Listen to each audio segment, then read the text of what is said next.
please be there, please be there, please be there. I am so miffed. No, no. All manner of frustrations and frustrated words. Are you kidding me? Oh, and it's not here. I gave that thing like 4.5 stars. Hi, it is nighttime. And you know something good is happening when I actually crawl out of my comfy warm covers in bed and I come out to this room and I record. You know something good is happening. And that good thing that is happening is that the Goodreads Choice Awards round 2 just opened up and I want to do a live reaction with you guys. I want to see what books are left standing. God willing, the books that I chose are still up there. We're going to see if my guesses for what is going to win are still in the running.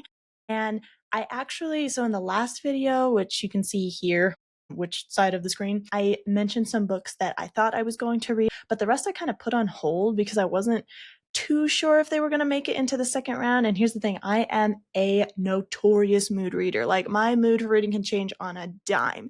At that moment, there were some that just sounded really, really good, but I was like, I wonder if this is right book, wrong time, and I would feel really bad making myself read it, and then it just doesn't even get into the running. Now, there's a little bit of a challenge going on now where I'm going to try and read 100 books this year, and I am at 80 and change right now, and so to catch up, I'm trying to read a book a day. So because I'm doing that anyway, I am going to do my best to read some of these from the categories that I haven't read in the Goodreads Choice Awards, but it won't be a different video, but like editor me, who is going to come in and chat a lot, that's going to be later, because right now all I'm here is to do is the live reaction and then get back in my bed. All right. Okay, now that I am back as an editor, I can do my little intro.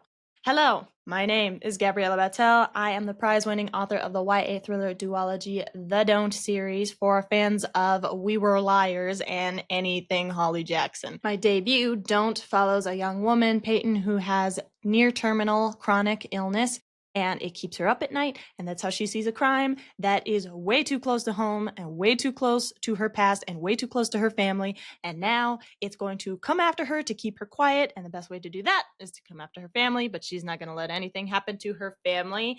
I think you really enjoy it.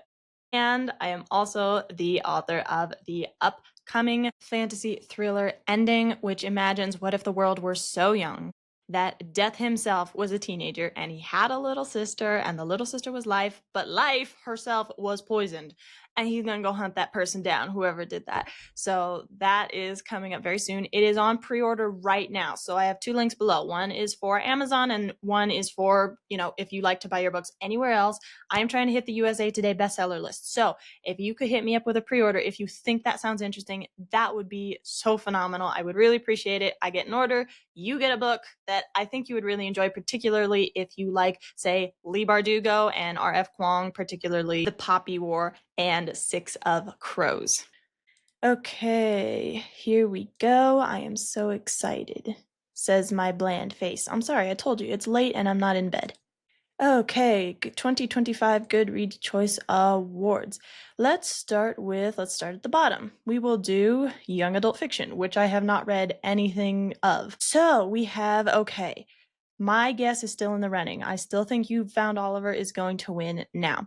Which one am I going to read? Okay, I'm actually really glad because the one I had started that sounded really good, I will finish that later, but it's not on this list. So what I'm going to wind up reading is I Am Not Jessica Chen by Anne Liang. You know what? I said I was going to do that later. I think that's the one I'm going to read, but I will agonize over this and come back to you later.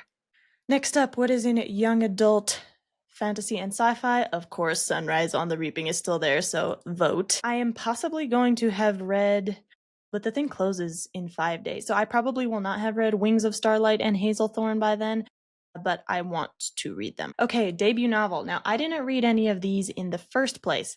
My guess, though, Alchemized is still in there and it's still in the running. Yes, my favorite horror, The Buffalo Hunter by Stephen Graham Jones. That's still in there, so I don't even have to worry. And of course, Stephen King is still there, and the only reason I guessed it would be Stephen King is because he always wins.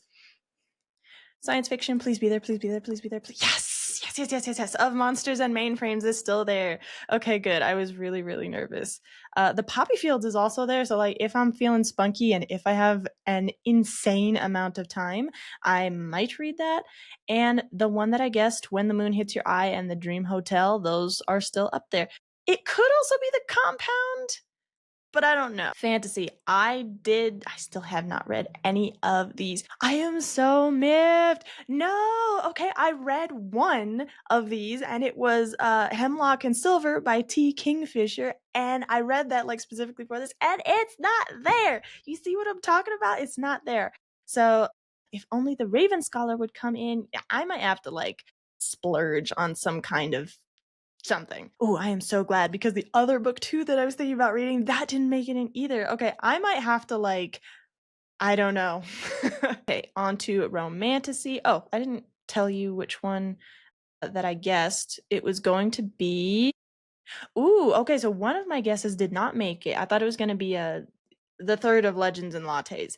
That didn't make it, but Barrier Bones in the Midnight Soil still stayed, and Wind and Truth by Brandon Sanderson. That's why can't I say that? Brandon Sanderson still stayed. Romantasy, please let mine be up here. Oh, both of mine are up here. Compendium of Lost Tales and Wild Reverence. I am going to go with Compendium of Lost Tales by a hair. The one that I think is going to win is obviously Onyx Storm. Again, no question there. I skip romance because I just know nothing about that. Mystery and thriller, I know this is going to be here. Yeah, Not Quite Dead Yet by Holly Jackson. I think that could win. It honestly could be a lot of these. Historical fiction. Okay, this last time I hadn't voted, but this time, oh, please be there, please be there, please be there. No! All manner of frustrations and frustrated words. Are you kidding me? Oh, so I read this book called The Hounding by Zenabi Purvis, and what it's about, it's these four sisters in England who, it's a little bit of a psychological thriller because all the townspeople seem to believe that they are turning into dogs. And there's this piece of you that wonders if there's a hair of magical realism going on, but then there's more of you that believes this is just a sick, twisted case of gossip and people not being willing to allow girls to be anything other than demure and quiet. And when they have their own opinions in their own lives, it's kind of like, oh, well, they must be turning into dogs. They must be witches. And it's not here. I gave that thing like 4.5 stars. Of course. I will stop now. Anyway, my guess is Atmosphere, Taylor Jenkins Reid. Fiction. Okay, the ones that I guessed. Yeah, Frederick Bachman, My Friends is still there. Emperor of Gladness by Ocean Vuong, that's still there. So I really would like, ooh, I'm so glad too, because there was, again, another book that I was going to read. I don't even know what it was called. I will find it later and put it here. But the one that looks really interesting to me is The River is Waiting. Long story short, it's about a guy who meets some really incredible relationships in jail. So we shall see. And I think that's it. Yeah, fiction, historical fiction. I voted in all those. Okay, so what I have left to vote in is fiction, historical fiction, fantasy, debut novel, and young adult fiction. Oh, and then in nonfiction, just clicked on, yeah, Everything is Tuberculosis. I knew that was going to be there. I might, like, I was thinking about reading a memoir or a history and biography, but okay, tell you what, there's 5 days left starting, no, 6 days left starting tonight, because I think it ends December 5th. I'll come back after I have finished, like I said, agonizing. See you, editor me. We'll see you in a little bit. Hey, I am back. Tomorrow I spent probably, I think, a literal hour agonizing over which books I was going to read, and I made it, and I did it. This is a list compiled of what sounded the most interesting to me, combined with what was available at the library. So here we go. Okay, so for YA, I'm going to read I Am Not Jessica Chen by Anne Liang. I love Anne Liang so much, and I specifically love when she does magical realism. In this one, there is a girl named Jenna Chen who just feels completely eclipsed and outshined by her cousin Jessica Chen. She wishes she was Jessica Chen, and then one day she makes a wish upon a star and vandalizes a painting of herself, and all of a sudden she is Jessica Chen, but Jenna has faded away into nothingness, and so there's a little bit of a mystery going on. It's really good so far. I'm about a third of the way into it. I'm going to finish it today. It's like a really, really good K-drama to me. That's what it feels like, but we will get to full reviews after, like, in another video when I finish reading them all. Okay, for fiction, believe it or not, I am going to read The Correspondent. Now, The Correspondent is, I'm actually like barely sure what it's about. All I know is that first, I wasn't sure that I was going to read it until I read a sample and realized that it's in epistolary form. And it's this lady, I don't remember her name, but this elderly lady who has lived a full life, experienced it all, had a career, done it, been there, done that. And now she's old and she writes letters, and that's what she loves to do with her time. But not only do we get a peek into her life through the letters, but there's also something that she's kind of skirting around in the letters, and we have to find out what that is. That's going to be available soon, and I cannot wait to get my hands on that. Then for fantasy, I'm at a little bit of a crossroads because I have two options that I think both could be equally awesome. One is Catabasis by R.F. Kuang. I have read 3 out of 6 of R.F. Kuang's works. I have read the first 2 of the Poppy War trilogy. The third one is right there waiting for me. I'm so excited. I love those books. And I read Babel, which is also right there waiting for me. You know what? Let me show you. Here's my R.F. Kuang cache, the 3rd book in the Poppy War trilogy, and then Babel, which is Dark Academia, which is, it's just amazing. It's one of my favorite books ever. Catabasis is her latest novel, which is about 2 scholars who go to hell to retrieve a dead professor for their doctorate.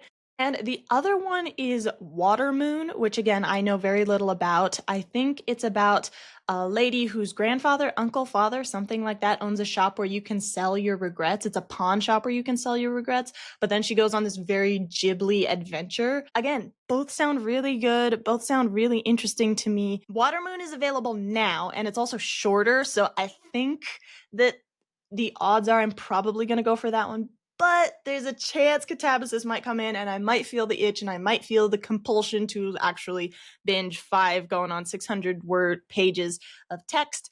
I don't know. So odds are Watermoon, but Catabasis is up there is just a maybe because they both sound really good.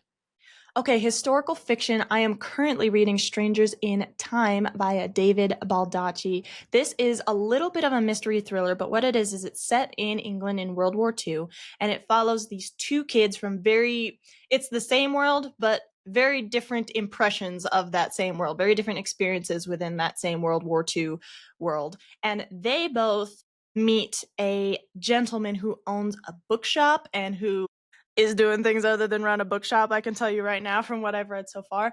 And it seems like they formed this really, really great found family, and it's bookish. And again, there's a mystery thriller because someone is stalking the girl. So it's a lot of fun. The audiobook is great because it's full cast. And I think this also is in the audiobook section of the Goodreads Choice Awards. So I'll just click that while I'm at it. Okay, for debut, The Correspondent is also on there. So it would be really nice if I could kill 2 birds with 1 stone. Funny because there are 2 birds on the cover. Whatever. Anyway, but if I could do both with The Correspondent for debut, that would be nice. But I'm also really, really interested in this book called A Resistance of Witches, which is about a witch who has to get a grimoire out of the hands of the Nazis, which at first to me sounded like a Raider of the Lost Ark, like an Indiana Jones kind of book. But then I started thinking more about it and I was like, hang on, this could be so much like Fantastic Beasts from the Harry Potter world. And I was like, oh, this sounds good. So I have that on hold at the library. God willing, it comes in time. But Correspondent definitely has more of a chance of coming in sooner. And I can hit both. And it also sounds really good. So yeah, that's me right now. Thank you guys so much for being here today. Trust me, I will be back as soon as the Goodreads Choice Awards are announced. I will let you know about what I read and what I recommended, and we will see what everybody else read and recommended and what they thought. So yeah, thanks so much for being here. You have a great day and God bless. Bye-bye.